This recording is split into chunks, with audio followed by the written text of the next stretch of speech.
She rebounded accurately from a wall and came at high speed back to Ender. He caught her and held her against her own rebound, one of the first techniques they had taught him as a launchie. "You're good," he said. "None better, and you're going to learn how to do it." Petra taught him to hold his arms straight, to aim with the whole arm. Something most soldiers don't realize is that the farther away your target is, the longer you have to hold the beam within about a 2 centimeter circle. It's the difference between 1/10 of a second and 1/2 a second, but in battle that's a long time. A lot of soldiers think they missed when they were right on target, but they moved away too fast. So you can't use your gun like a sword. Swish, swish, slice 'em in half. You gotta aim. She used the ball cutter to bring the targets back, then launched them slowly one by one. Ender fired at them. He missed every one. "Good," she said. "You don't have any bad habits." "I don't have any good ones either," he pointed out. "I'll give you those." He didn't accomplish much that first morning. Mostly talk. How to think while you were aiming. You've got to hold your own motion and your enemy's motion in your mind at the same time. You've got to hold your arms straight out and aim with your body, so in case your arm is frozen, you can still shoot. Learn where your trigger actually fires and ridge the edge, so you don't have to pull so far each time you fire. Relax your body. Don't tense up, it makes you tremble. It was the only practice Ender got that day. During the Army's drills in the afternoon, Ender was ordered to bring his desk and do his schoolwork. Sitting in a corner of the room, Bonzo had to bring all his soldiers to the battle room, but he didn't have to use them.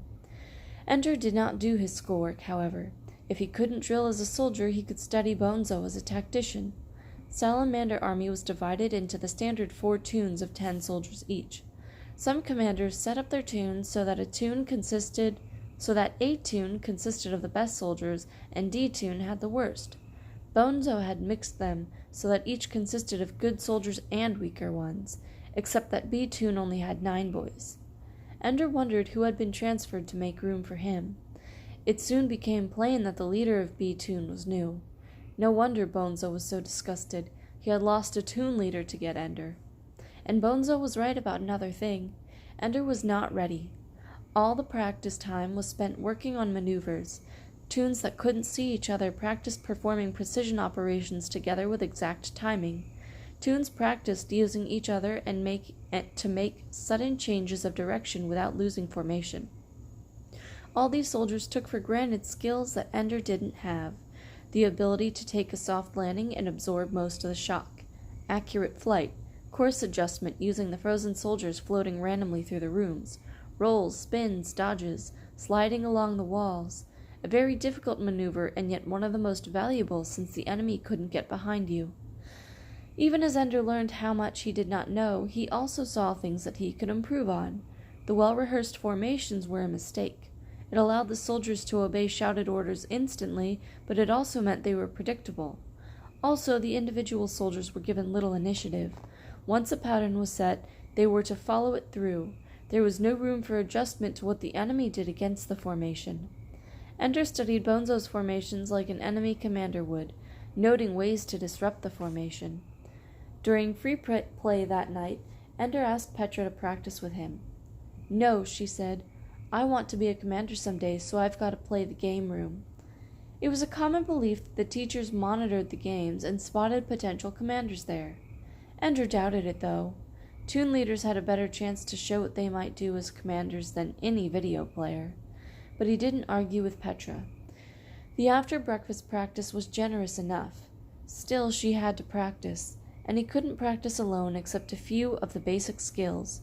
Most of the hard things required partners or teams. If only he still had a Lai or Shen to practice with. Well, why shouldn't he practice with them? He had never heard of a soldier practicing with launchies, but there was no rule against it. It just wasn't done. Launchies were held in too much contempt. Well, Ender was still being treated like a launchie anyway. He needed someone to practice with, and in return he could help them learn some of the things he saw the older boys doing. "Hey, the great soldier returns," said Bernard. Ender stood in the doorway of his old barracks. He'd only been away for a day, but already it seemed like an alien place, and the others of his launch group were strangers. Almost he turned around and left. But there was Eli, who had made their friendship sacred. Eli was not a stranger. Ender made no effort to conceal how he was treated in Salamander Army. "And they're right. I'm about as useful as a sneeze in a spacesuit." Eli laughed, and other launchies started to gather around. Ender proposed his bargain. Free play every day, working hard in the battle room under Ender's direction. They would learn things from the armies, from the battles Ender would see. He would get the practice he needed in developing soldier skills. "We'll get ready together." A lot of boys wanted to come too. "Sure," Ender said. If you're coming to work, if you're coming to work. If you're just farting around, you're out. I don't have any time to waste."